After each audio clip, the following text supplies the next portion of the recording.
So yeah, you're talking about Jyotin. Yeah, I was at his house, and again, you're not the first person to say that I'm socially awkward like that. So I was telling him all the awkward things I do.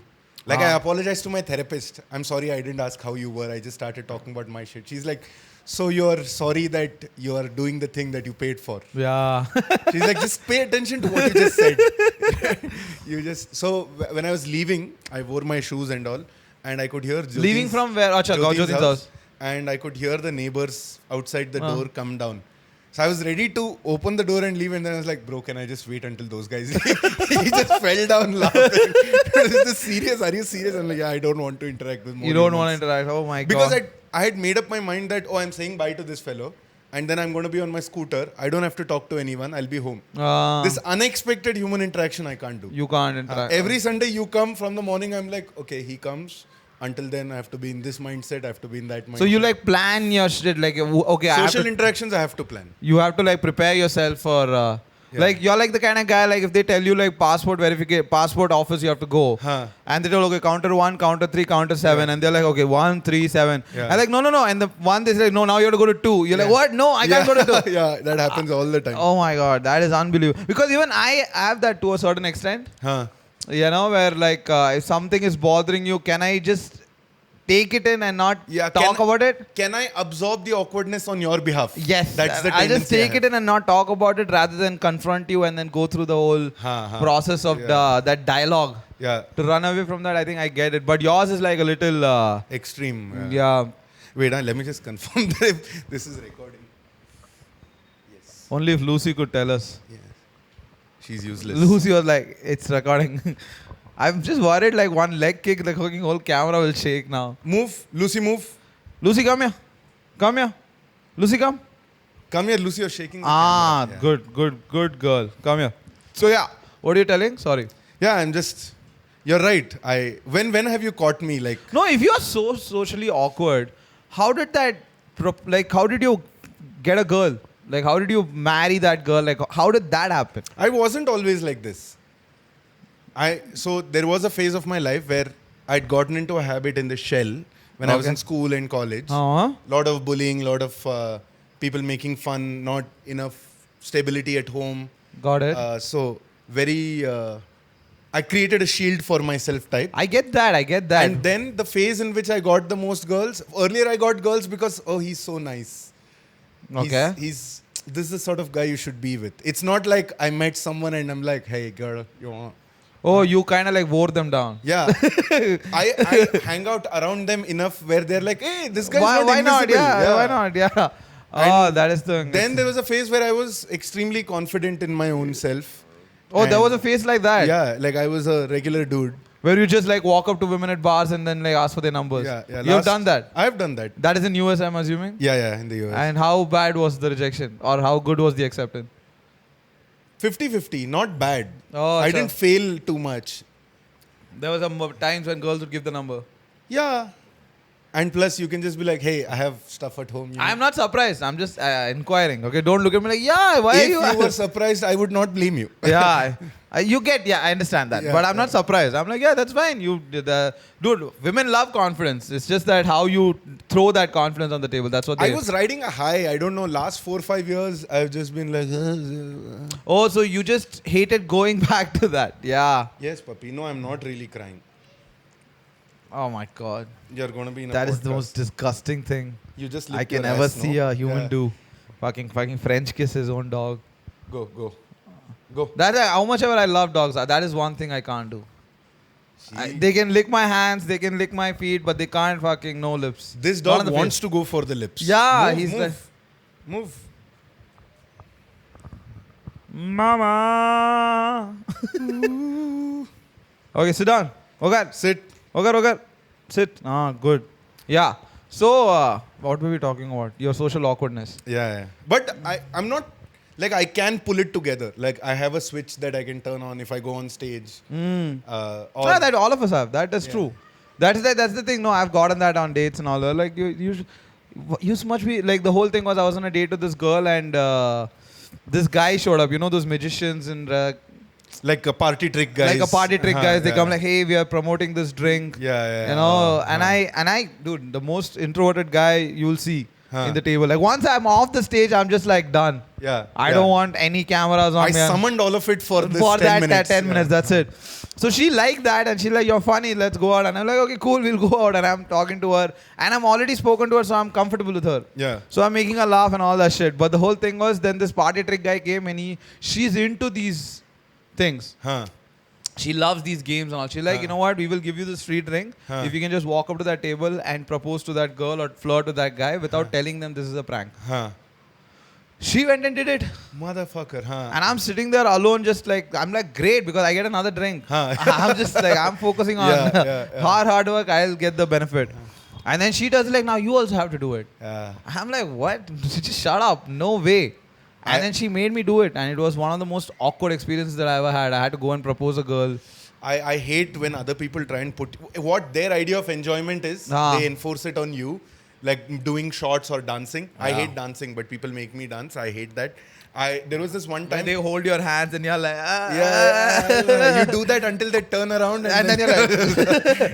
I was in the US and there is this friend in our group, extremely awkward, super socially awkward. And imagine I was giving him advice on how to. Jesus.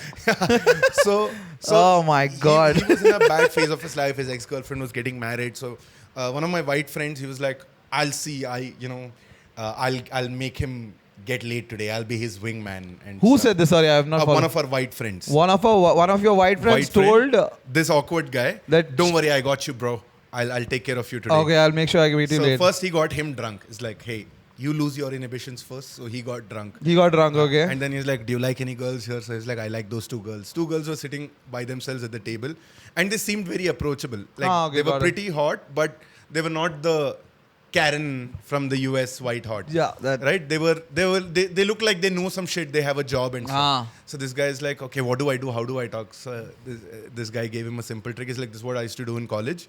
Which guy? I thought there was a white dude or white girl. No, the white dude is telling the underconfident Indian awkward guy. Got it. In our group to go see these two white girls. So he's like, here's what you do.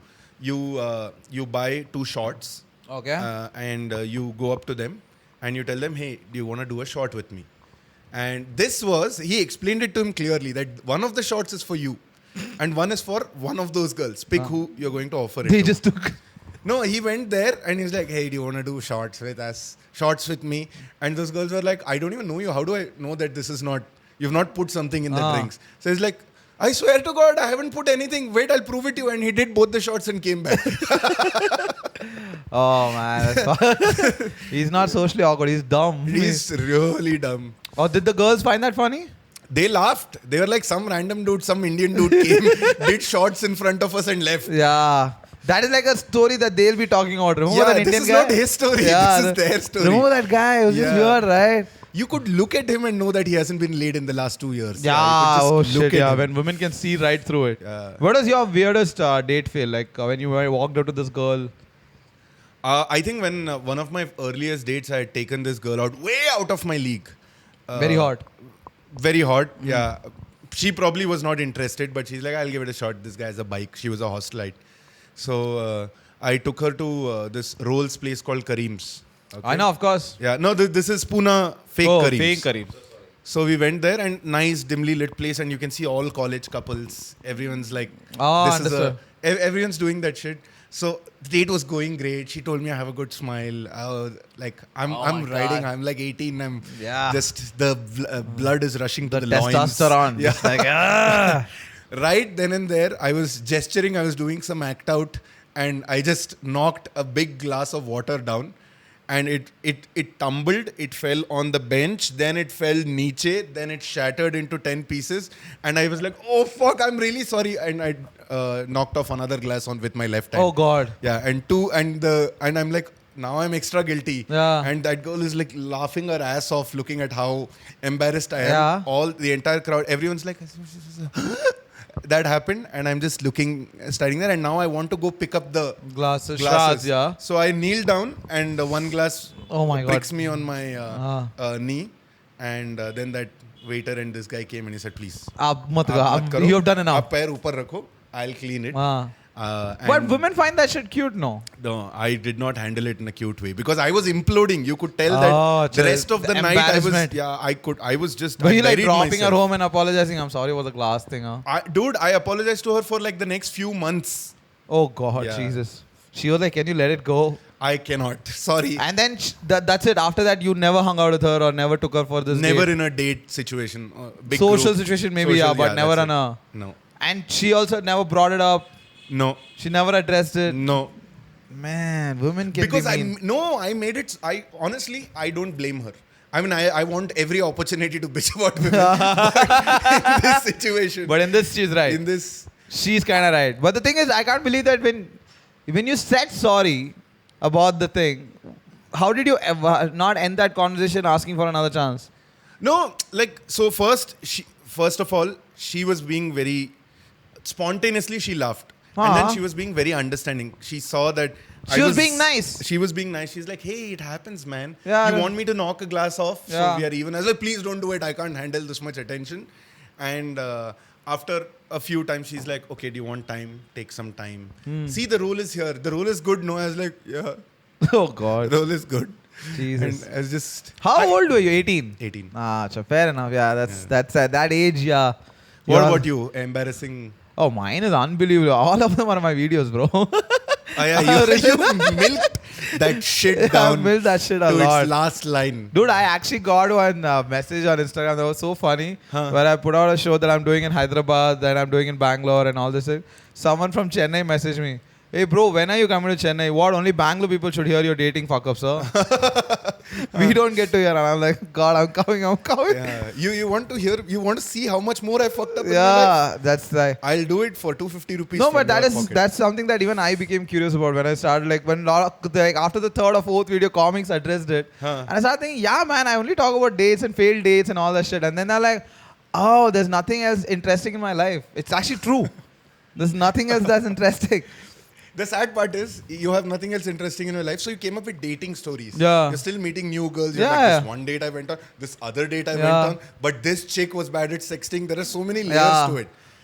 But Now nothing interesting is happening in my life. I'm like, you know how marriage is. yeah. When your wife says this and Yeah. all the people in the crowd are like, bro, we just... Yeah, that is... No, mine, I think the next hour that I'm working on is also very similar to that, where I'm like, it is about marriage and dating and what are my biggest fears. Like, I'm going a little deeper. Okay. Now it's not about dates. Huh. It's about my fears. Yeah. You catastrophizing Yeah, all kind the worst of. situations. Yeah. And not just the, exact worst situation about marriage. Huh. It's like because the whole fear right now is, I'm not afraid of marriage. Huh. I'm afraid because everybody talks about the good stuff about marriage. Okay. Yeah. In general, when they sell marriage, they only talk about the good stuff. Yeah. Nobody talks about the bad stuff. What are you talking about, dude? Like, married men love talking about the bad stuff. I'm not I have kidding. I'm 15 telling minutes people of who. material. I'm saying that. I'm saying people who sell marriage to you. Yeah. 100%. Yeah, your life will become whole. Yeah. Like that. She will fill the voids Yeah. that exist in your life. You always need a partner to savor the good moments and the bad. You know, that whole, sometimes you'll, dude, it's so fucking annoying. Is that like, it's like my parents are capitalistic. And they're trying to sell me a McDonald's, like, no, we are for the family. Like, shut up. You're a fucking conglomerate. Yeah. That's trying to ruin my life, you know? That's what I look at, like, how when parents try to sell marriage. Like, you Sure. fucking capitalistic bastards. Just because you suffered, you want... That's like, I'm going deeper there, and I want to genuinely talk more about, like, shit which scares me about relationship. It's like, I can flirt. I can, not in the sense like I'm good at flirting. Like, I like flirting. Yeah. Like, I can flirt. I can doesn't? do Yeah. all that shit. But when someone, it's not commitment phobia. It's just like, do you see what everything is on the table? Are you not looking at those things which can happen? Like, you know, your life can derail, everything can go bad. It's just that, you know, it's you know, that whole, I don't know what that's, it's called, there's a particular term for it. You know, when everything is going good for you, you start getting scared. Yeah. There's a word for it. Yeah. I don't know. Yeah, it's some syndrome. Yeah, some syndrome, you know, Yeah. like sometimes, dude, for me, that paranoia, I'm not, you know how fucked up it is? When I take a bike and go, if I clear 2 signals back to back, green, And automatically my mind like, आज कुछ बुरा होने वाला है. Oh my god, dude. That's how.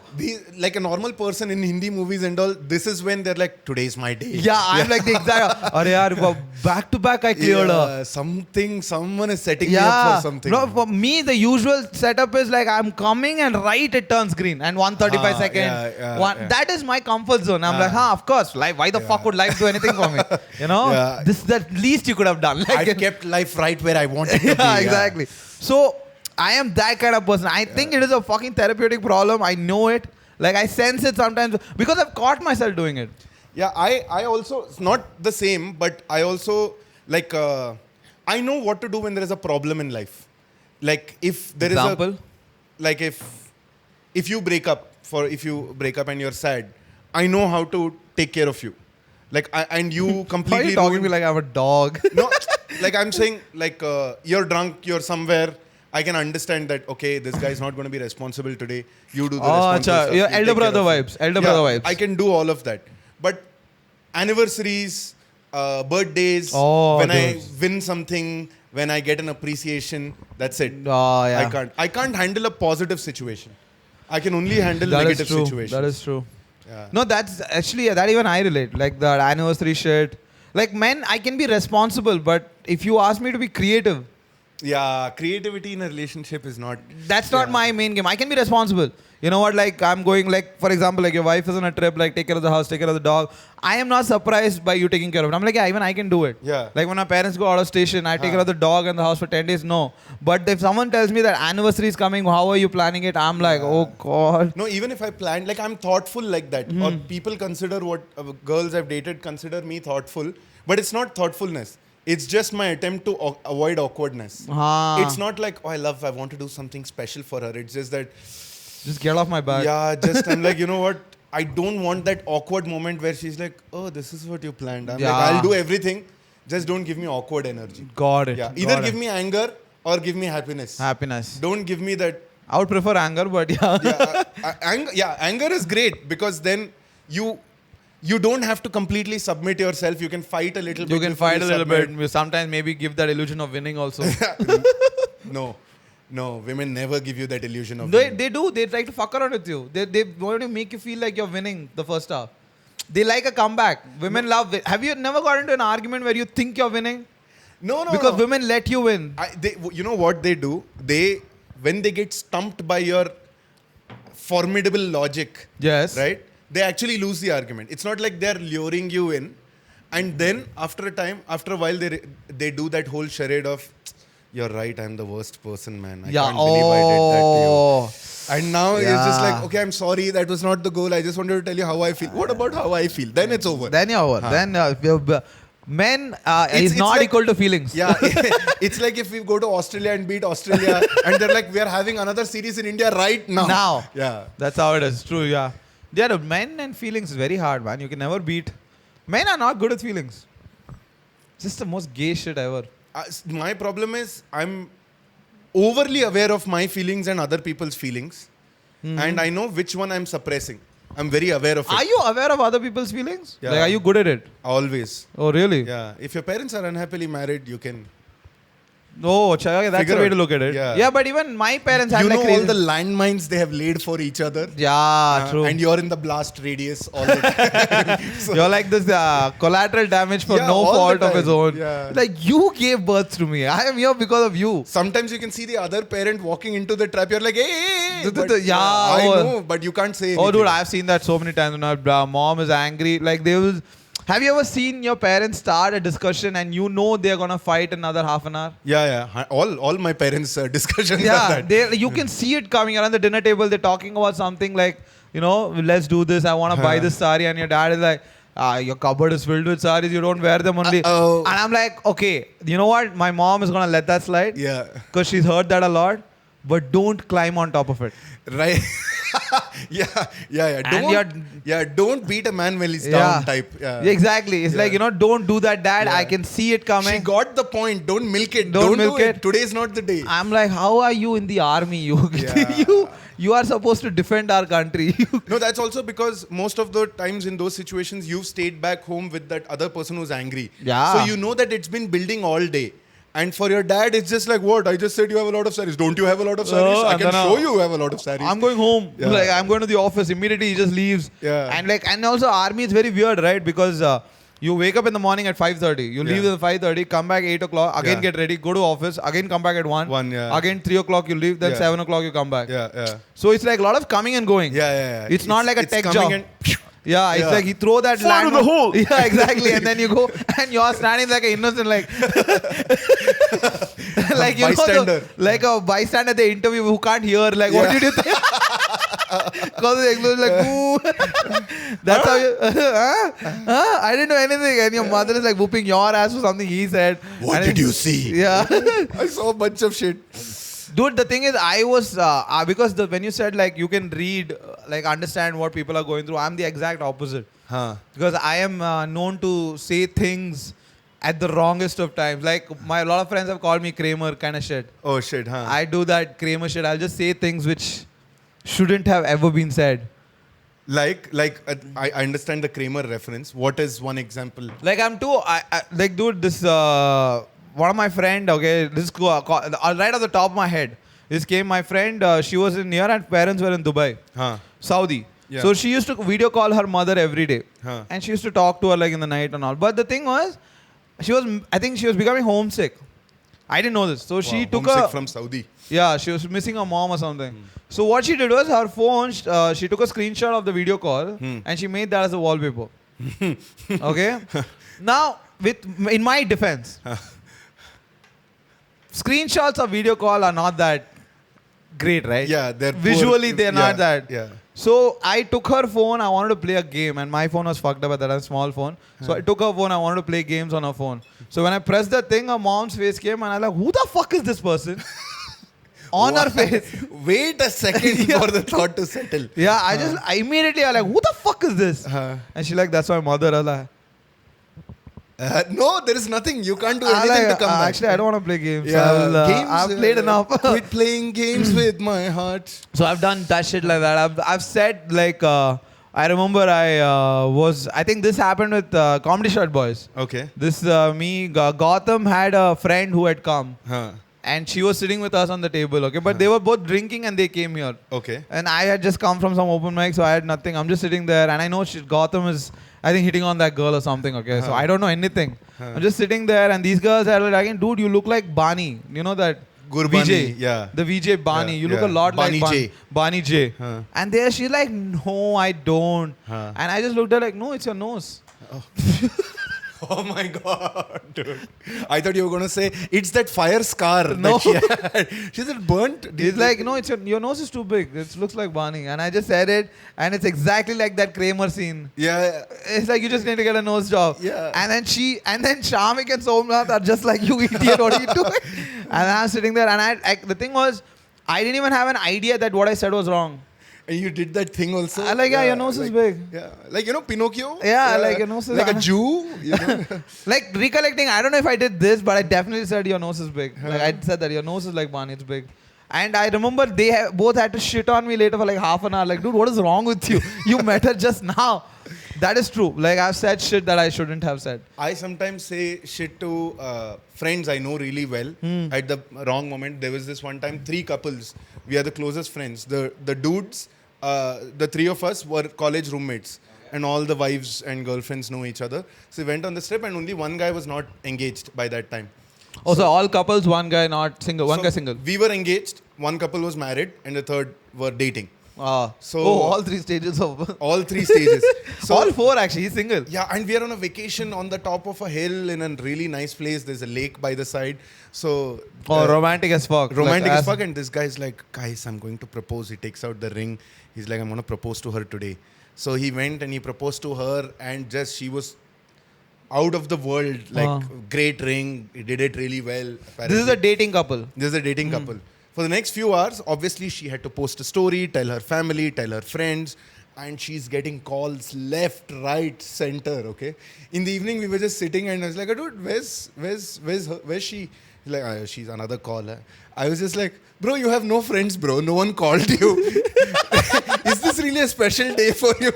And everyone went quiet. I was like, no, I'm just banter. And that guy was like, You're right, man. I don't have any friends. I was like, fuck. That's when I realized, I'm like, I'm really No, that's sorry. not your fault. That is his fault. That's clear banter. But That's dude, clear banter. No, the thing is, if I was in that situation, the logical thing to tell is like, yeah, marriage is not a big deal for men. No, for someone who just claimed that I know exactly what everyone's feeling, it turns out the entire day he was just thinking, I The only same have thing two that he friends just- who are here. I mean, you do understand feelings. I'm just bad. I'm just a horrible person. Like, who you know wants what? to make You it read the worse. room perfectly good. Yeah, like this is the perfect time to make him feel It's like you read the room and then decided to fuck it up. lonely. That's what you are. It's But good you that's- got this girl because you have no one else. That's But what that's I true. Like, you know what? Men generally don't care about that marriage shit. We know that if you tell another guy I'm getting married, the max he'll be like, oh, good for you, dude. Really happy for you. Or people are like, oh, Like who I is had a message that like a couple of days ago I got a message from an old friend. He's like, Macha, he sent me the link of the invitation. He's like, I'm getting married. Please do come for it. I said, dude, I'm very happy for you. 2 hearts. And then he's like, dude, please come. I said, I'll try. Huh. I didn't say that. I said, I'll try my best. And guys forcing other guys to come to their wedding is the worst shit ever. I know I'm not going to go. Yeah. Like, I know when he sent the invitation, like, bro, I will pray for you. Dude, I've not gone to my own brother's wedding. Jesus. Okay, that is fucked up. Yeah, I'm like, fuck, I can't do it. I just cannot do it. The Wait, only what do you weddings- mean? That wasn't like social situation. That was like maybe It you were was- stuck somewhere. No, it was just social situation. I didn't You want didn't go to your brother's wedding. Yeah, I didn't want to put up with half the people. How old were you? 21. That is ridiculous. 21 is old enough for you to take a call that fuck that shit. This is more important. Wasn't he pissed? No, he was like, I understand this is not a place for you. What is it? I'm just tying a yellow thread. Don't have to come. Okay, My that- brother was very understanding. It's my parents who were like, is this how you behave? Is this Huh, how-" that is. But- I would be surprised if your parents are like, hey man, we chill, we got No, it. on the side, my dad was like, good, you're not coming. You have anger issues. You're going to ruin it for someone. You'll tell something to someone. It's better you don't come." Jesus, man. Oh my god. Like, how many episodes of therapy you have done? Not enough. Not enough for this lifetime. Yeah. Because I don't know, my brother's wedding, dude, I like unbelievable work. I had to take care of everything, run around. Just my dad is like, do that, do this, do all that, get that shit done. And I like just running around, taking care of guests, putting them in a hotel. But once you get married, dude, you have to attend weddings. Really? Yeah, I have to attend Kavya's friends' weddings. Oh, acha, got it. Yeah, you do. Yeah, Who you do. I love a lot if they're watching. The friends or Kavya? Kavya barely. Getting to know her still. Still in the talking stage. Yeah. Right now, I've just... she just Oh yeah, learned- how was South Korea for her? Yeah, amazing, dude. I saw the photos and shit. Great.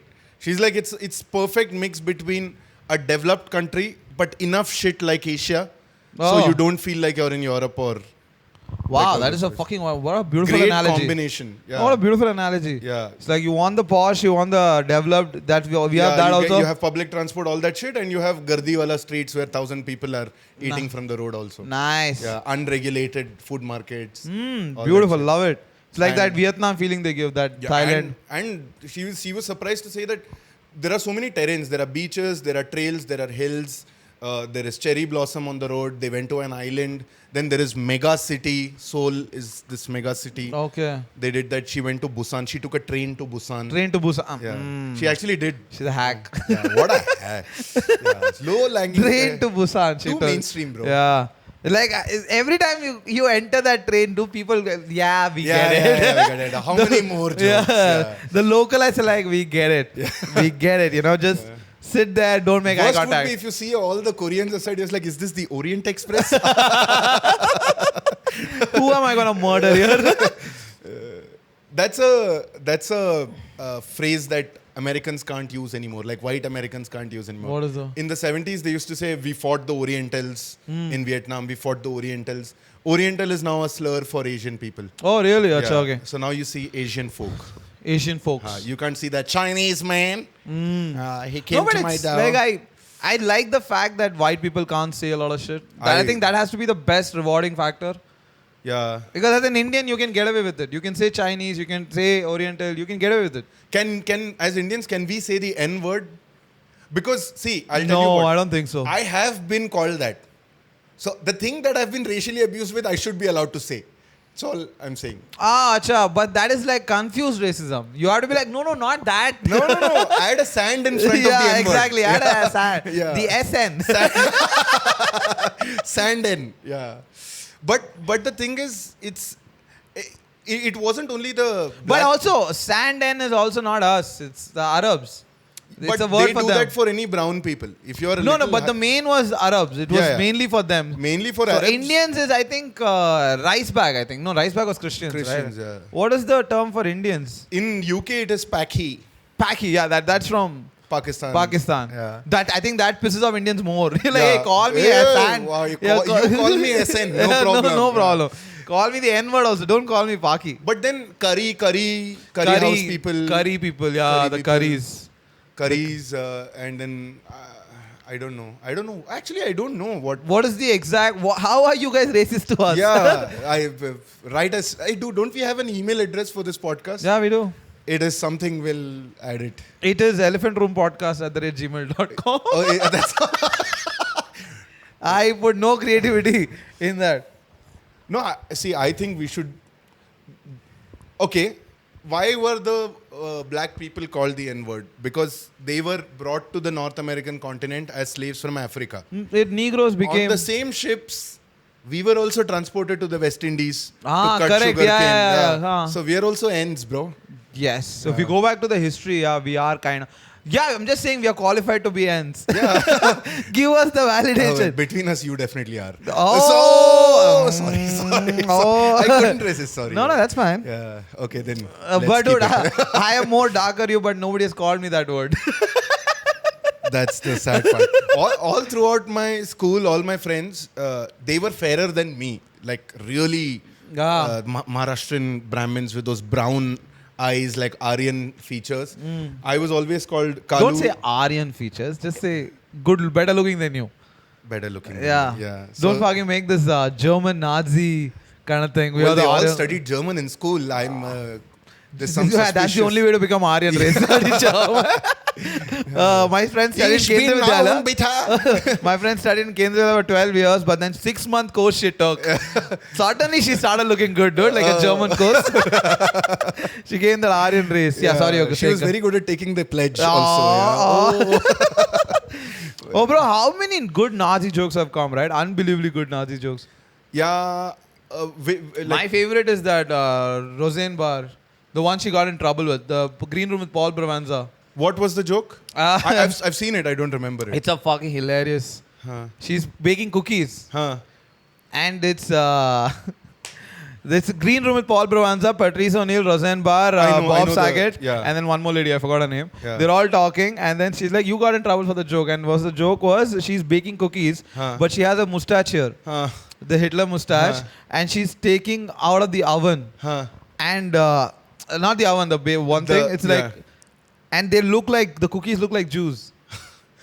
How? She's like made skinny, like no, not skinny. She made like people with the chocolate chip protruding. Yeah, but out like a you know, nose. like that, and she's taken and there's a photo like that, and it's like it's a joke on that, like you know, fuck. concentration chamber. Just putting it on the gas chamber. That's the gas chamber. And they all laughed and they all like, and Patrice had this joke. Wouldn't it have been funnier if the cookies were skinny? Hilarious. Dude, Patrice is a fucking mother. He's a legend. When he said that, I had to pause. I'm like, dude, and the room erupted. Of course. The room erupted. Wouldn't it be funny? And Bob Saget is just like, yeah. That show though, that setup and Unbelievable. it's beautiful show. I love Bill Burr's episode.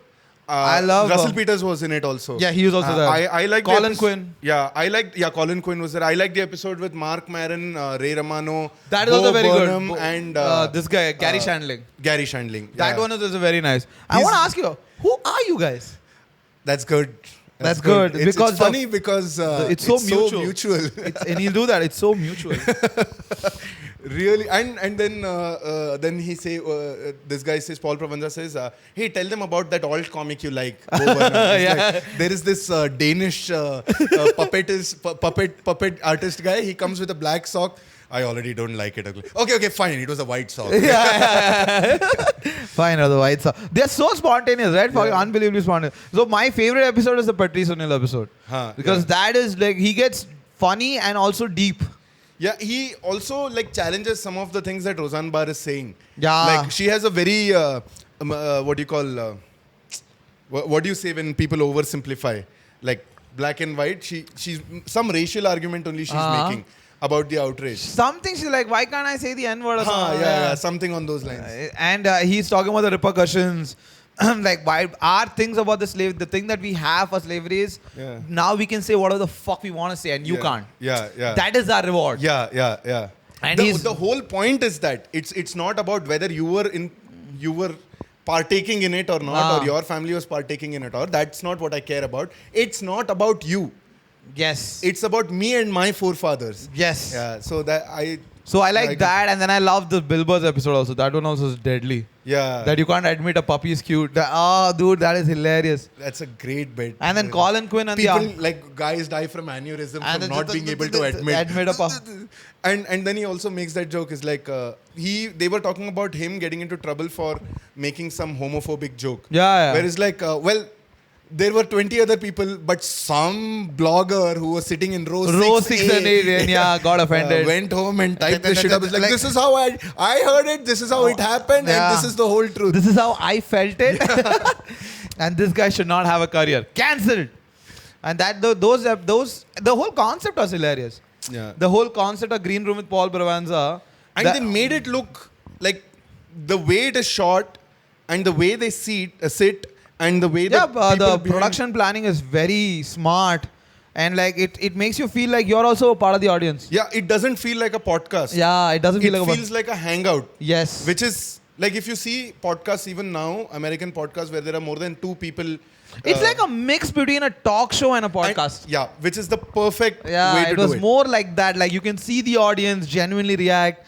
But they are not supposed to talk. Yeah. You're supposed to listen, but because the main guys are talking and it's mic'd so beautifully that you can't see the mics. Yeah. It's so mic'd because I couldn't see those things. Yeah, the lapel mics. They don't. You can't see them. So I'm assuming. The boom mics are there. I'm assuming, but it's cut so nicely that you can't see that. That's why it's like a sitcom where the audio is coming from the boom mics, which is on top of of it.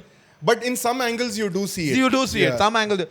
I think not caring about that in those angles is why that show is. I like it more. Like sometimes you'll see the cameraman moving around, you'll see the mics. I'm like, I feel like I'm there. So this whole idea of we'll just pretend to be like we are in a green room doesn't work because you and I know that this is a TV show. They are playing it up for. I know the mic. At the end of the day, this is. Like and you're putting like 4 comedians, the most insecure people on the planet. Yeah, and everyone's going for the laugh, dude.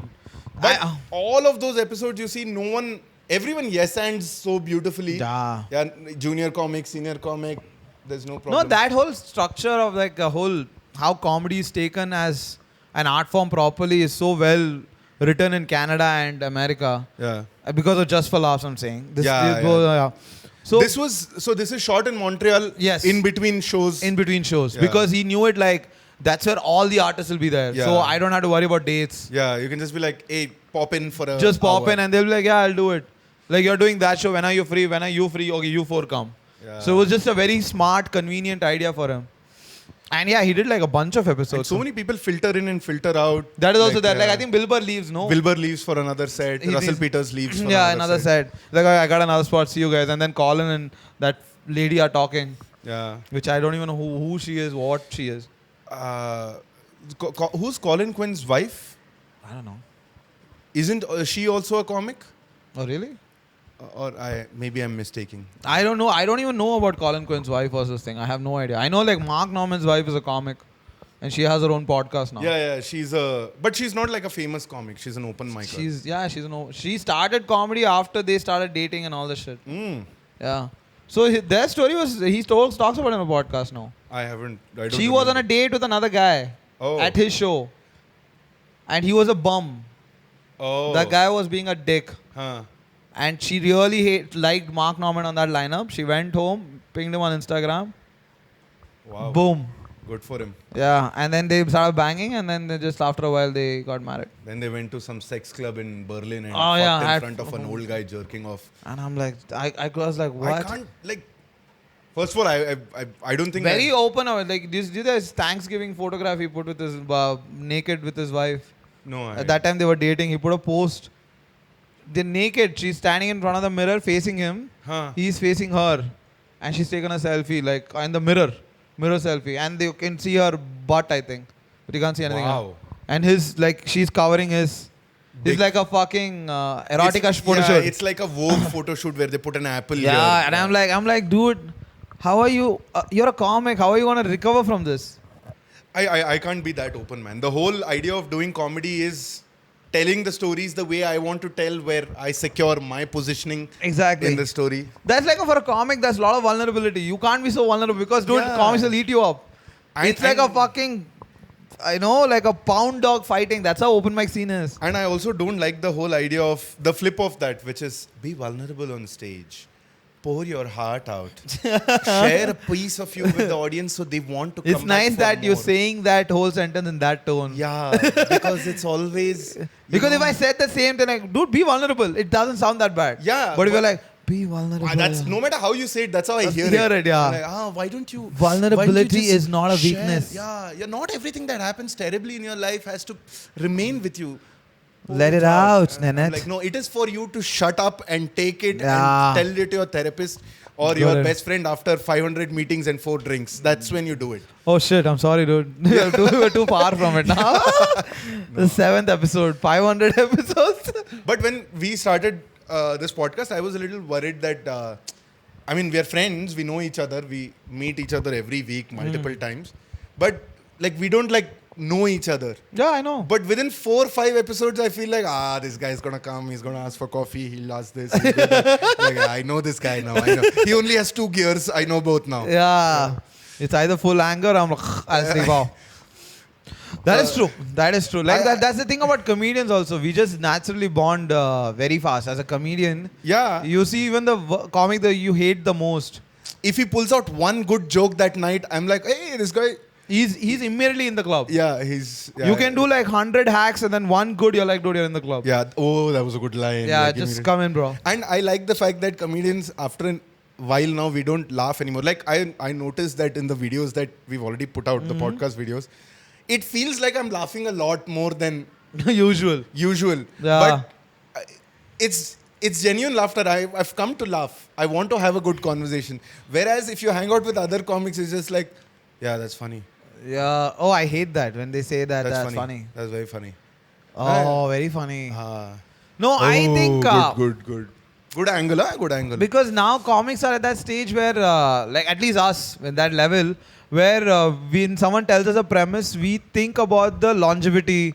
We think about the tangents. Yeah. It's become work now. Yeah, it is work.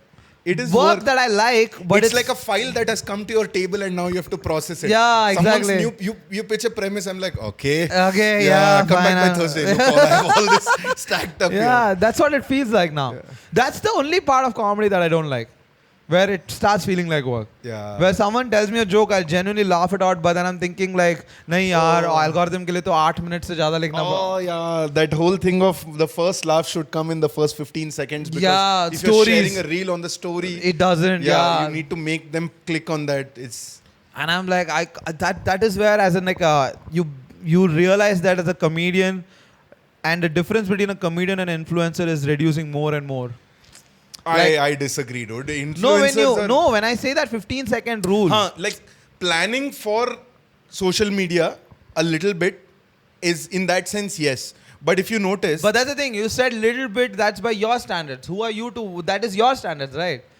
My little bit can be way further down. I would say you're getting closer to the influencers if you're like, no, I will write a joke about this. That is you are influencer then. Then you are an influencer. Okay, like that. Because that is like you're writing for algorithm. Huh. You're trying to sell yourself as a brand. Right. Not your thoughts. You're not selling your jokes. You're selling yourself. That's when you become an influencer. So that I get it. But the thing is, when you, as a comedian, you sit down and you're like, okay, I think now Modi or this is what I should joke about so that I'll get followers. Yeah. That whole mind. You're converting yourself into an influencer. Yeah, but comedian-wise, when you're writing jokes, but imagine you come with a premise, you're like, but I need a joke within 15 seconds because stories and all that shit. One step closer. You're like, it's like algorithm arm twisting you. Yeah. You're like, okay, fine, I'll do Or it. करेगा original, or करेगा exactly, original, yeah, और एक कर exactly. original. That's what I feel. Yeah. When I think about this thing, that's the main topic I think about. But how do you stay away from that is like that beautiful advice that Louis gave in a podcast with Chris DiStefano, where he says, you know what? I remember like I started my Instagram page very recently, हाँ. and someone else handles it, and they put clips Old from my reels, series, yeah. old reels, clips from my Clips from the series, series, yeah. and they were like muting the fuck word, हाँ. and like in that, I'm like, no, don't mute. Why are you muting? Like, no, algorithm. Huh. The word fuck, suicidal, or anything strong words, the algorithm prohibits. Yeah. And they're like, he's like, no, don't do it. And then he's seeing the views. There is only a ceiling, glass ceiling where it's reaching. It's not going above that. Huh. No reel is exploding beyond that. Yeah. And he was like, you know what? I'm fine with it. And when he said that, I'm like, what do you mean you're fine with it? I'm like, you know what? That's the views it deserves. हाँ. And I was like, you know what? That's a great way to look at it, dude. I'm like, Yeah. that's the view it deserves. It's like you It got what it got. Yeah. Yeah. And the whole idea about you trying to figure out algorithm to sell your product is the intersection where you start shifting gears हाँ. towards something that you're not. Okay, I see what you mean. You get what I'm saying? Yeah. First, it starts with muting the F, the fuck word. Then it is after that, oh, this premise will not put this. That's what the thing. That's why I bring you like little bit. That's how they push you. Yeah. That's I how agree. everything happens. Little bit. ये थोड़ा सा कर लो, ये थोड़ा सा कर लो. Like for example, like Andrew Schultz with what he did to fuck you to Netflix, put it everything on YouTube was like an unbelievable decision. Correct? Yeah. It changed the game overnight Yeah. for a lot of YouTubers. Yeah. But now, since the game got published so much, it went in that direction. Now YouTube has to be Yeah. careful. Yeah. They are like algorithm is like don't Yeah. pussy ka anything. They're like blocking it. And also in the first 45 seconds, don't have a cuss word. Yes. Don't have a cuss word in the thumbnail. Don't have a. So there is this Chennai Super Kings fan club who do after the game review. Okay. Acha. So who was that player? Some batsman, Chennai batsman. He got out for like duck and big hype up for him. Okay. So this is the Dhoni, huh? Whoa. This is the stuff we will edit out. This is the fuck I mean, word. dude, big fan of Dhoni, but final, really, first ball duck. Yeah. Well, after that entrance, I'm glad that CSK Yeah, he won, was you just know. walking, "Whoa, Alamba And then first ball, it's like, whoa, they haven't even like that. It's like the guys who sang it kept the mic down. They're like, so yeah, sorry, you're saying something. No, so the next morning, these guys are doing videos like, I'll do it in Tamil, okay, the way he did it. Please do. Do you think our fans care? Yeah, like, இப்போ யூடியூப்ல வந்து அல்காரிதம்க்கு guideline கொடுத்துருக்காங்க first 45 செகண்ட்ஸ்க்கு இந்த மாதிரி கெட்ட வார்த்தைலாம் பேசக்கூடாதுன்னு and then there is silence for 45 minutes. They're like 45 seconds. 45 seconds, and after that, in the Ruturaj Gaikwad Vattavam. Funny, that's funny. Very funny. Very funny. 45 seconds edu solla kodadu. But yeah, talking about Dhoni. I am a fan of Dhoni. You not so much, right? I like his peak cricket, but I don't think he's the greatest man that ever lived. But I like the fact that he's finished a lot of games. He was a great ODI captain. He knew how to win with a less than ideal team. Of course, the 2011 World Cup, you look at the roster, we're not great. Yeah. And like we won the World Cup with Munaf Patel, bro. Come on. And you see, Munaf Patel did his job. He did his job. Slow pitches, back end Joginder of the Sharma. tournament. Dude, Joginder Sharma. We won with Joginder Sharma. And now we have Bumrah, we have Siraj, we have like some of the best ballers on the planet. The thing is, because he didn't have a great team, Dhoni didn't have a super team, he had to look at small margins.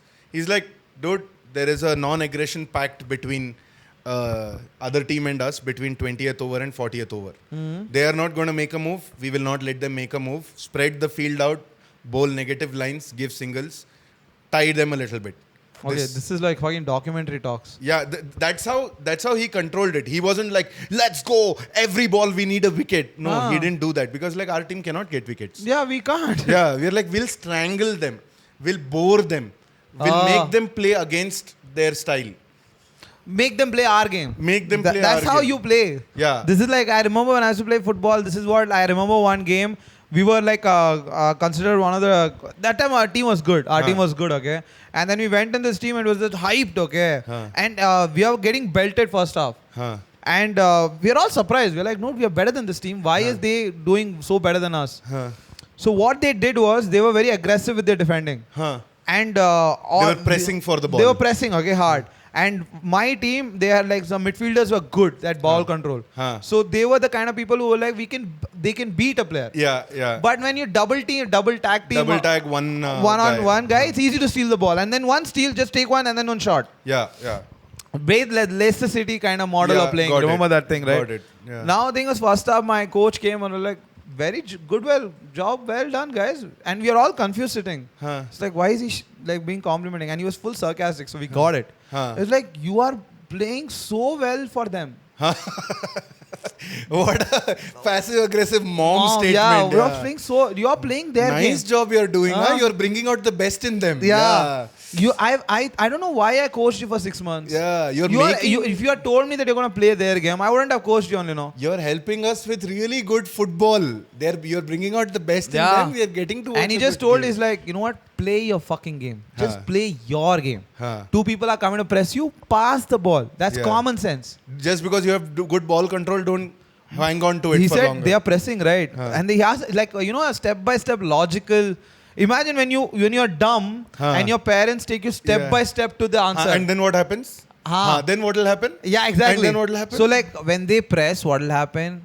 They will get tired. Very good. When they get tired, what will happen? Spaces will open. And we're just sitting there. We're like, Jesus Christ, we are college students. Don't talk to us like this. Oh shit. So that's the thing. Like you know what? I am not at all a fan of Dhoni's fandom. Like I hate Dhoni fans. I like Kohli fans more than Dhoni fans. Yeah. Like I can bear with it because they are a fan of his aggression.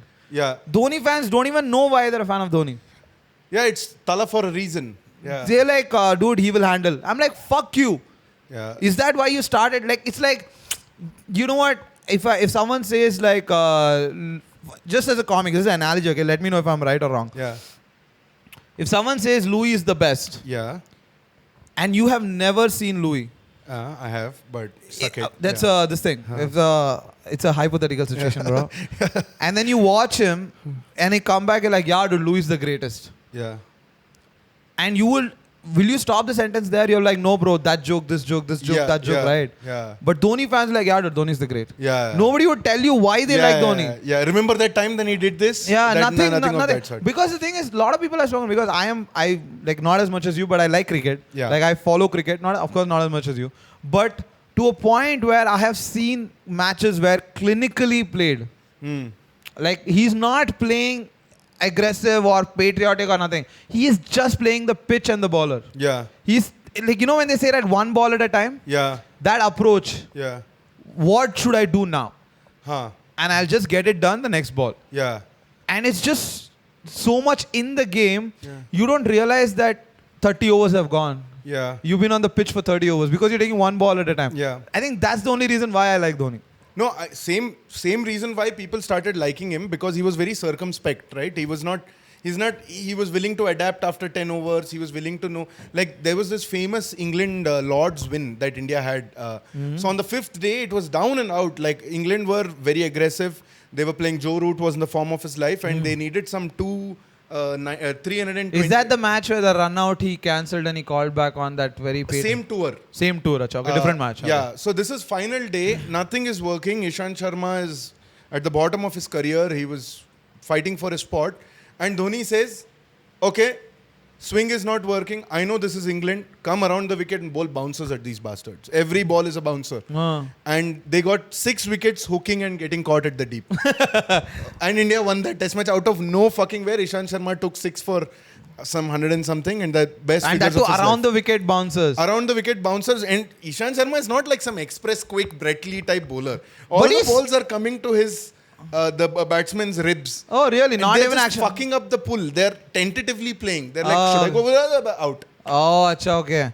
But he is tall, no? So the ball would come like he's a 6'1" or something. Yeah. So another one like 7 feet. Like ball from there a bounce. But it's not the pace. It was not a bouncy track. Oh, the pitch was also fucked up. Yeah, it's England, no? Yeah, I know. I think the worst pitches, you know what the worst pitches for me would be? New Zealand pitches. Yeah, green grass. You can't tell the difference between the outfield ground. and the... Yeah. I think New Zealand has the worst. I think had. Now at least you can artificially make sure you can do shit. That drop pitches. Yeah, the drop pitches. But I think I remember back to early 2000 and like We one of lost the worst everything there. pitches Yeah. ever because Indians didn't know how to play that. They're like, what the fuck is this? And only one player who did well in those swinging, seaming conditions was Sehwag. Because he was like, he didn't know what he was doing. He was like, मैं बल्ला घुमा रहा he हूँ. like तुम technique लगा के सीधा खेल. In an interview, he was like, ये swinging pitches में तुम लोग आके ऐसा VVS लक्ष्मण तेंदुलकर ये लोग सीधा खेलने को ट्राई करते हैं. मेरे को लगा सीधा क्यों खेलो? बॉल वैसे भी मूव हो रहा है. मैं स्क्वायर खेलूंगा. Yeah, but I like those players because we are very. They also kept the bowlers on the toe. Yeah. They're like, पता नहीं क्या करने वाला है. You know that famous story, right?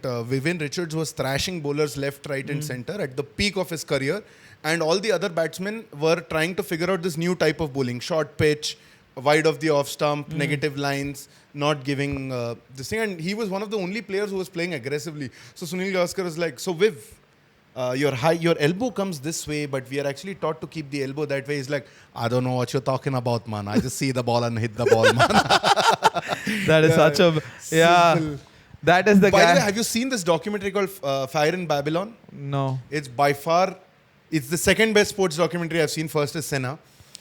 It's the story of the 1975 West Indies team.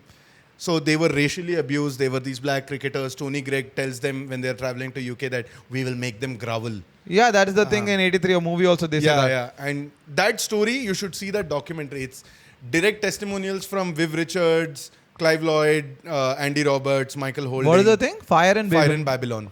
Where is it? You'll have to illegally. That download is it. fine. Telegram is there now. Yeah, you'll get it. Yeah, You'll I get know. it That's easily. why you have Telegram and all this shit. No, but those two World Cups would have been unbelievable. No, like I remember in '75 and '79. Yeah. Dude, winning 75 would have, I'm pretty sure a lot of people would have called it fluke. Yeah, because at that time they were not winning much Test cricket. And that is the inaugural Test World Cup. 60 over World 60 Cup. over, sorry, World Cup. And then winning it in '79. Yeah, that would have just put an end to all the questions about them. Yeah, that would have made them celebrity. That's why '83, all that shit, they walk in like, oh, we are. And at that time, in 78 or 77, they'd gone to England and beaten them 5-1. Oh. And first team to go to England and do that. Oh, They yeah. Trashed them. Wow. Trashed completely. Outplayed them, won the hearts, injured a few people. Of course. Yeah. Their bowling team was unbelievable. I can't believe how the mighty have fallen now. What do you think it is? Because of the corruption? Yeah, major corruption. Until the late 90s, early 2000s. So, very similar history for all the West Indian countries, right? They're not one country. Yeah. There are a bunch of different countries that are playing under. So, the West Indies Cricket Board is not regulated by any central government. So, all the ex-white people who didn't leave West Indies after the British left them became the heads of the cricket group and whatever. So Okay. they only looked out for their best interests, the cricket board. Got it. So they ruined them completely. Yeah, And it's not such a- enough salaries. That Then- is why these guys fucking go and play every T20 league in the Yeah, world. they're like, fuck, we're not playing for West Indies. Yeah. It's for India, you can be like, तूरे देश के लिए नहीं खेलना है क्या? बोला कौन सा देश भाई? उधर गायनीज है, बारबेडियोस का बंदा है वहाँ पे.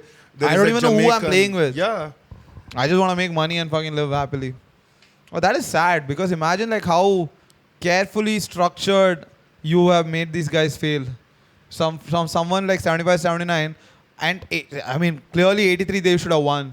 If it's like an underdog fairy tale story that India won. Are you afraid to, like, I'm afraid to say that, yeah, we won by fluke in 83. Yeah, we would. I don't think so. We would have done it again if the match would have played again, Yeah. like what happened in 2019 World Cup final. Yeah. We would have lost the same way. Yeah. We would have been fucking KL Rahul. Everybody would have gone same 83. But Because just- you have to understand, Vivian Richards made a mistake.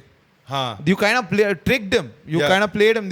When you gave it to the same bowler, you're like, it's again. Catch of the century. Catch of the century. Yeah. And I mean, unbelievable catches you've seen post that, but you can't Yeah. deny that it's a good catch. I mean, circumstantially, that Yes, was a imagine crazy catch. Kapil dropped it. Fuck, and the captain that too. Yeah, it's like that Beckham. Remember Beckham's incident? What was Do you know the Beckham story? No. So he comes in 1995, 94, he starts.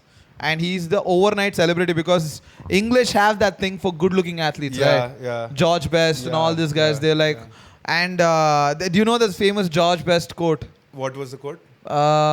If somebody had asked me... United legend, right? George yeah, Best, and it's a very famous quote by George Best where he said, if somebody had asked me to choose between beating 4 players in Liverpool and then scoring a deadly out from 30 yards or sleeping with the Miss World, what would I choose?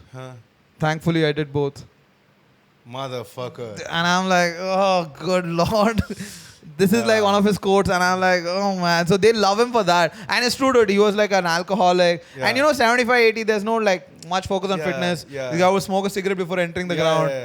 So all this shit in the thing. So by the way, did you see that? Pakistan Super League PSL match. No, I didn't see. Imad Wasim is, and now there are 40 cameras, dude. He's sitting inside the dressing room and he's secretly smoking a cigarette. And they called it. This is 2024 PSL a few weeks ago. Oh, are you serious? Yeah, he's smoking a cigarette inside the dressing room. In the dressing room, he's smoking. Oh god! Now the meme world will fuck you up. Yeah. Sorry, Beckham 94. Yeah. So 95. what happened? 95. He started. Like this white, the golden hair, fucking overnight. And the thing was, he used to play with really ugly players like Paul Scholes, Gary Neville. Gary Neville looked like a mine worker. Yeah, exactly. Dude, Paul Scholes looked like one of the ugliest motherfuckers you'll ever see. Ryan Giggs looked like a Kramer that didn't grow enough. Yeah, exactly. Oh, yeah, actually, yeah, he does look like a Kramer. And like Eric Cantona looks like a fucking rowdy. Yeah, he looks like he's the one. He looks like a United fan, not a United he looks like player. like a brawl, like a pub brawl guy. And then Roy Keane. Yeah. Roy Keane looks like a gangster. Like, you know, like you want to talk to like a knife you pull out. Roy Keane looks like that. So this David Beckham just stood out. So fucking overnight celebrity. Media is posting him. And then like a great, like fell in love with Victoria, like, you know, like Spice Girls. Yeah. Like a celebrity, this thing. And he was a great player. Yeah, of course. 1999 semi-final or quarter-finals, England is playing some team where someone with a header just pushes him, and then he falls down. When that guy's throwing, this guy just raises his head, raises his leg, and it's I think I know the player is also very famous. The guy he did it to. I think it's Guardiola. No, it's not Guardiola. Someone else. Sorry. Okay. This guy falls down like overacting. Okay. And then referee sees that and gives him a red card. Because and England lose the quarterfinals. And it becomes such a thing was because the coach at that time didn't like Beckham that much because of the attention he was getting. Of course. Yeah. So after the post-match interview, he said it like, you know, sometimes players don't think about the team and they think about themselves too much. And I think that is why we lost the game. Yeah. Said that post-match interview. Yeah. Overnight a villain. To such Boris, the prime minister at that time. It's unfortunate that we lost the World Cup. I mean, some players really need to take care of their temperament. Spoke about Beckham in like a third man, like not taking the name. If he had been more careful, I think we would have definitely won the game. Yeah, the British just... Yeah, it's like worst. Everybody just spoke about it so much, memes, everything. They just hated him. To a point where it just became unbelievable hatred. Like, you know, he would play for Man U. Yeah. And he would get booed out. Like not just booed out. If Fulham or Newcastle is playing, if somebody gave him a bad tackle, audience will cheer. They will cheer for David Beckham. Like Beckham's tackle. Balls come to Beckham, they'll boo. Miss pass, they'll cheer. This is why I hate the British. Like a small sliver of brilliance they see in their community. They just talk about it like we are the ones who came up with it. You know the comeback story also, right? Yeah, the Greece. World Cup qualifier. Greece. Against the final minute. Winner against Greece. Yeah. The free like that is also kick. Like one story. Like if you watch the whole video, it was like they showed like how he played. So the build up to the goal is also like a movie. Yeah. It's like he was playing unbelievably good. He was like tackling every forward, stealing the ball. He was like the heat map was like full ground. That's how he was playing. So that I don't know why I started this story. You're talking about something.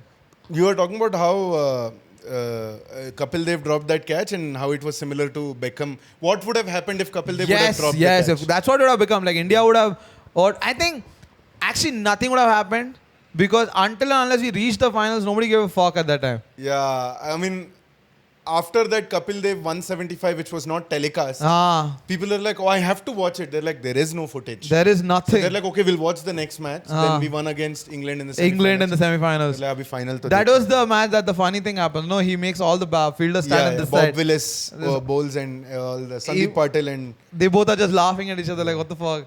And like leg is fully free.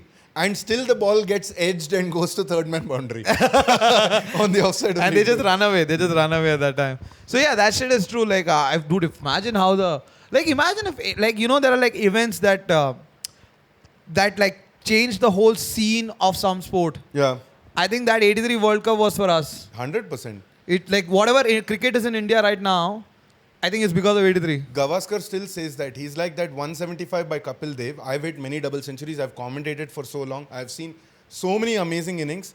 But that innings didn't just change that game. It didn't just change that World Cup. It changed that sport. Because 50 over World Cup was a different sport than Test cricket. He's like, he changed the course of 50 over format. Oh wow, yeah. If you think about it, yeah. He's like, that's when you know that, oh, this is a way to play. That counter-attacking game was never there. Never there, yeah. It was always looked at gentleman sport like that. Yeah, it was just like, okay, accumulate runs. He's like, what accumulate? I'm going to smash these guys everywhere. Everywhere. And that's those kind of things I always think about. Like, you know, like a lot of true stories that like change the way you look at the game. Yeah. Like Soviet Union and America playing the ice hockey Olympics final. What happened? So Soviet Union was the best. Unbelievably good. You sound like you were recruited by Soviet Union. I mean, at that time. You were allowed. Fuck Russia. Sorry, Putin. I didn't mean it. There is poison in that. Yeah. So the whole idea was... The one KGB agent who's watching this. We don't wait for KBG. KGB. Sorry. KBG sounds like... What? KBG sounds like the jewelry. KPJ Jewelers. Oh, yeah. KPJ Jewelers. It sounded like that. Where the K, B and J are initials of 3 daughters of the owner. Oh, really? No, I'm just... Oh, acha. Like, I'm pretty sure J is... KPJ Jewelers. KPMJ Consulting. KPMJ Consulting, yeah. The storyline. Coming back to the story. Sorry. So, ice hockey, Soviet Unions were considered one of the best. They have won like the last 3 golds. Yeah, they have like 90% of their country. Yeah, so everybody's like, they thought they were playing hockey. They didn't know. They're like, we'll go to field hockey. They didn't know. They're playing hockey. And US had just started that sport and they were not that good at it. So he assembled this team. This coach was like this mad guy, like Chuck Day story, very Chuck Day India story. Got Assembled this team, took them to that, and they beat Soviet Union not in the finals, in the semi-finals. Okay. So it was considered like a very iconic moment. Yeah. So that was the game that kind of changed ice hockey for US. Yeah, and then they started their own league. Exactly. NHL, So all that happened. So whenever sports kind of changes a lot of things that people miss, like Invictus, the movie Invictus is there, where South Africa beat New Zealand in the rugby finals. Yeah. Until then, New Zealand was the all black. All Blacks. Yeah. And that movie is all about that. It's Morgan Freeman playing that. And Funny, I think all blacks are playing South Africans who are like no blacks. No black. No blacks. Yeah. Separate team for that. Yeah. So that movie is also, and in that movie there's one very intense scene where they come right after the apartheid has got over and Mandela has just come out of the jail celebrating. They're like, we don't have a system now. I know we wanted freedom. They gave us it. Now what to do? The country is in turmoil and he was focusing on rugby. He was motivating his rugby players and all. They asked him, I don't know what. You have no idea what sports can do. You have no idea what sports can do to a community. And that's so true. Yeah, 100%. And the way they showed it in 83 was fucking terrible. I mean, it's very badly shot. The very hacky way of just being like the Muslim guy is cheering for India. Yeah, Muslim guy is cheering. And I never doubted it. And then the CRPF guy is like, score kya hai? And I'm like, oh. I think cringe. The best way I would have done that, like 83, of course, you can't do it. Yeah. But how I would have done it is like, remember like 90s and early 2000s, the TV shops will just have 10 TVs. 10 TVs, yeah. You just put 20 people standing there and watching. It will be like a great scene. Yeah. Just show that. Arey marega. That's it. And also, what I don't like in those movies is, even if they do that, there are some movies in which that shot is there. You're standing outside electronics store, people are watching. I don't want to see the faces of the people, one at a time. I want to see the silhouette, like the head. I want to see the back. I want to see the moment that happens on TV to which they're reacting. And that's it. That's all you need to show. Like 83, one of the most cringiest scene for me was, those couple in the bartenders. Oh my God, who end up watching the final match together. And they fall in love. And they hold hands and they're walk running. together. And I'm like, Jesus, you are like someone in the writing table greenlit it. Yeah. Like, let's shoot this. And they then, were also part of Dhandanadan Goal. I'm assuming. I believed you. I'm like, yeah, it makes sense. Like no, thing is, when you know a little bit about movies, you can understand. Yeah. It was written. Yeah. Nobody rejected. It was shot. Nobody rejected it. It was at the edit table. No one thought to take it out. Yeah. So, like, you know what? Even when it went to censor also, they could have been like, yo, you really want the same? Let's cut it out. Yeah. If one guy had raised that question. Yeah. Or maybe they just did and the director was just too up his ass, you know? You were like, no, fuck it, this is nice. This is genius. It's like, okay, what a scene, dude. 2 Indians bartenders, fucking full England people. Yeah. And we all know English people. Yeah. How fucking aggressive Rowdy they are. And then that's why I hate that movie so much more, because every cliche has been injected. Yeah, it has been forced into it. Like our Punjabi guys getting into fight with into a brawl because you go back to Pockies. Yeah. And I'm like, oh man. You know how I would have done that scene, the bartender scene? I would have just been like, the English fans, they do the whole singing, chants and everything. Then England lose and this guy goes and gives a beer, is like, on me. That is also a good way. Simple. It's very simple. It's like now this guy who was suppressing everything, he was just putting up with all this racist shit, is just gaining the confidence because of the sport. Be like, this is for you, from me. Like killing with softness. Yeah, I know. I would have the thing is how I would have done it, because you put a girl there. Let me use her. Nothing. These guys are just looking down the entire thing when they're doing the racial slurs or whatever. Just looking down. India wins. Just look at each other, smirk, go back to their job. Yeah, just a smirk. Clench your fist or do this. Secretly. Just one. Not even clench. I wouldn't say anything. Just a smirk. Just a smirk. Just like, and just go back. Nothing else. Yeah. More than enough. That hurts more. Yeah, let the audience fill the blanks with whatever. Exactly. Yeah. And also, audience will get it. You are in England. Yeah. They know the racism in 80s. Yeah. You think audience is not that dumb. You can't confront them in front because they'll fuck you up for the rest of the year. Exactly. At least take that into consideration. Yeah. Or you know what? Don't fucking waiters or bartenders have a back room where they go and celebrate there. Just like quietly go, remove your apron, fucking do that in a private, and then come back like, sir, beer or done. I would have shot like that. Simple. Yeah. And that is more natural because we have done that. People have done that. Why can't you just think, you created so much budget for such a big pub, you couldn't create a back room where this guy just takes a urine break, goes, dances and then comes back. I would have shot it like that. Yeah, you need a little bit of, I feel like logic would always take you to the creativity part. This is the same point that we were talking about a few weeks ago also, that this is what happens when filmmakers are inspired by other filmmakers and not by life and life experiences. They're like, this movie did it like that, I'll just take that and modernize it. That is constant. This is an Anurag Kashyap spoke of in an interview. Somewhere it went viral. That's what you... I think I sent it to you, right? Yeah. That like the thing is, their cinema comes from other cinema, which is like so true. And the thing is, I was surprised because when you make a sports movie, when you have so much budget, when you have such a great act, like all great. Ranveer Singh did a good job. I would never say no to that. Yeah. He made me believe he's Kapil Dev. Yeah, he did a very good job. There's no Deepika Padukone made sure that I forget that it's not real. Oh, dude, Deepika was unbelievably bad. She's like the most overrated. I can't say it. Like, you know what? I don't want to bitch about her. Already put out 2 hours of bitching exactly. about her acting. So the whole idea when I watch 83, that's what I was thinking. When you watch like Chak De India was the next best thing. Yeah. In a way, a sports movie should be shot. Surely. Yeah. Like, you know, even in that, like, the montage session, like... when they go through all the groups and like, climb the ladder like Argentina, they are aggressive. Every team has a template. Man-to-man marking. Man-to-man marking. Kaun tood sakta hai? And I'm like... Ek hi player, Gunjan Saxena. That is the pilot, no. Gunjan. Sorry. It was funny because even when you said it, I'm like, yeah, Gunjan only. They're like, no, wait a minute. Not Gunjan something. Yeah, something. And then like the thing is, I didn't like that part. If you think about it, like that montage, the way they ran it through in editable because they wanted to get to the climax fast. I feel like they shot too much. Yeah. And they were like, okay, let's one song, let's remove it. Just let's finish it. And the thing is, they beat the way they beat Argentina is like that one. Every character has to come out and prove one talent. Yeah. You know? Gunjan, Kanyakumari. Yeah. Like, ये पीछे के defenders आगे खेल रहे हैं. And you're watching, you're like, okay, you know what, fine. Yeah, I'll forgive you. And then that big Punjabi chick That is allowed Argentina. to push. That is the Argentina. Yeah, she's like, allowed to push. वो 4 मारे तो तुम 5 मारो, वो 5 मारे तो तुम 8 मारो. मैंने इनका सर फोड़ देना है sir.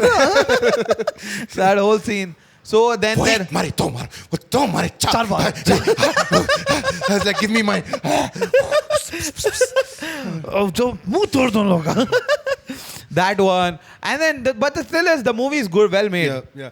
The movie is good because it's not just about them achieving that. There is interpersonal relationships. Yeah. People are jealous of other people. Conflicts, you know, there is like a... Why she has a point to prove, why this one has a point to prove. It makes sense. And then they threw the cricket angle also, which is nice. I liked it. Which is? The cricket... Honey, it's not cricket. India में वो cricket है. हाँ, वो cricket है. हाँ, ये कोई what is gulli danda?